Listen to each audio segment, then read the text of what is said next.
Well, welcome back to the channel. Been a while, been busy. Today I get the opportunity to speak to a person I've wanted to speak to for years, and fortunately he's giving me time, and so I'm going to go up and talk to a person who has represented Australia on many occasions. So let's get stuck straight into the interview. No, I've got it on the right spot. Well, here we are today, and welcome back to the channel, and you're watching Touring with the Old Bloke, and today I've got a really special guest from Corrimail, and I'm sure he'll tell you his name later on, but what I'd like to do is talk to him about how did you start in soccer? Where did it all begin? Not far from here, actually, down the road at Blamby. I was 4 years old when I first kicked the ball.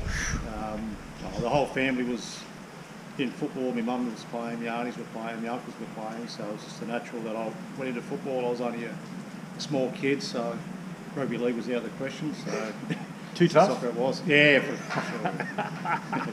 And how long did you play for Blamby? I played up until probably under 12s, and then we didn't have a side. We just, didn't have enough numbers, so Yeah. we had to move to Corrimail and go on from there. So. Okay. Now, I actually spoke to your mum during the week, and she gave me some really nice photographs. Oh, yeah. But don't worry, I won't show you now, but I will be posting them. Yeah. But they're all good. Now, when you left, when I was reading about your history and all this, where were you when you got that call to say, we want you to play for the Wollongong Wolves, the National Soccer League? You remember that time? No, but I could tell you a better one. Yeah. When I first got called up to the national team Wow. back in 1998, I was actually driving a bus at the time when I got a phone call. I had a missed call, then I pulled over. When I had my break, checked the message, rang back, and they said, "Oh, you've been selected to play for Australia." Whew. So I was driving a bus at the time. So How was that feeling? yeah, that was a great feeling. I always wanted to play for your country, and Yes. and I'd been playing 3 years with the Wolves at the time and doing Yeah. well. So Yeah. to get the call up to the national team was a special feeling. Well, And it's an honour, driving isn't a it? bus at the time too, so it was. Now, I watched a video recently your mum gave to me when you're playing for the Wolves at Perth, I think it was, and you were playing the grand final. Is that right? Yeah. And it was 3-0, perhaps at half time. What was that like in the dressing shed when you're really getting your butt kicked at 3-0? Yeah, obviously a little bit shattered at half time, but 3-0, you work your butt off all season to get the Yeah. grand final, 3-0, but Nick was very positive in the change room. Yeah. And I scored the first goal to come back 3-1, and Matty scored not long after, and then we scored in probably the 92nd, 93rd minute to take it in extra time. And then went to penalty shootouts and a lot of drama. We missed a couple, had a chance to win the game. They missed. Did our keeper. you kick any penalties? Yeah, I think I took about the 7th one. I didn't want to take one of the first 5, so we were running out of players by the time it got to me. So you got the short straw. Yeah, no, I wasn't confident, especially like grand final time. You're playing in front of 40,000 people at Perth. Wow. Yeah, so, That would have been a pretty cool feeling. yeah, so luckily I did. When it did get one, I scored it, and then we won a couple of penalties later and won the game. Fantastic. Now, so you got a call up to play for Australia while still playing in the National Soccer League. Yeah. Is that right? Yeah, that's correct. And then, where were you in life when you got the call up from Basel to say, "Hey, come over and we want to have you in the team"? Yeah, it was actually, I was playing away with the national team. We had the Confederations Cup in Korea, Japan. Yep. I was meant to come back and play the grand final because the Wolves win the grand final too, playing Yep. South Melbourne up in Sydney, but I stayed overseas and I played that game. We had a 3rd, 4th playoff against Brazil.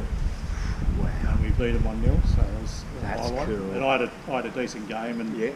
the coach of Basel at the time, he was in Copacabana Nice watching the game, and then because he was told about me as a former Swiss international, was living in Sydney, and he mentioned my name, so the coach of Basel watched me play that game, and then after the game, I was still in Korea, Japan. I got a phone call to say if I was interested in going to Switzerland. So I've never really heard of Switzerland before, or Basel. So. And what was that like? Well, is it a huge culture shock to leave a sleepy town of Corrimail and go halfway around the world to play for Basel? Was that hard to handle? Yeah, of course. It's like I never thought I'd leave Wollongong, so you go to Switzerland. It's a lot of history, Basel. different language as well. They speak Swiss German there, so didn't understand the language. Didn't understand. It's a lot of Switzerland's been around a lot longer than Australia. So that's for sure. That's a lot of sure. history there. So yeah, it was a big culture shock. And plus, I was going from driving buses and training 3-4 nights a week at the Wolves to full-time football, which is probably the hardest thing because you train every day and my body sort of struggled a bit in the beginning because I wasn't the greatest trainer. I was a lazy trainer, but that changed. You had to. Could get away with it here, but you couldn't get away with it over there. No, it's fair dinkum, they're paying you, and you got to perform. Yeah, exactly. And prior to you coming on board, Basel hadn't won a comp in 20-something years or something? Yeah, it was 22 years. And then you come on board, and that year, how did you go? First year? Yeah, first year we won the double, we won the league, and we won the cup as well. So it was a great season for the club. And at the end of the year, we go into the city on this big balcony, and there's like 100,000 people in the city, so it was a massive party in town. Yeah, and that was the start of an era for Basel because I was there, 11 years, and we won 7 championships in 11 years. Wow. Now, biggest crowd you've ever played in front of? I think it was around 90,000. We played Japan at Yokohama Stadium. Was that an Australian game? Yeah, national team, yeah. Yep. So it was, wow. Yeah, but in Melbourne we played the farewell game against Greece. I think it was 80-something thousand as well. Also in Sydney against Uruguay it was 83,000. Now that was the one, you're in the team when John Aloisi scored? Yeah, 2005. Wow. I think that's one of, even though the ladies, the Matildas have done fantastic jobs, it's great to watch. I think that's probably the next best game I've seen. Yeah, the day Aloisi scored that goal. That's probably the highlight of my career. Obviously that day, we qualified for the World Cup. We hadn't qualified for 30-something years. 34, 36 years. So. Now, how many times did you represent Australia? 68 times. I got one of your jerseys, you know. I organised it for you. I know. That was my 50th birthday present. Scott organised the jersey. Well, and of course, if I get his jersey, it's got to have bloody Chipperfield on the back. But I went to the do after it, and I got all the players to sign it, and I even got your signature. Pretty cool. Yeah. Now, best player you've ever played against?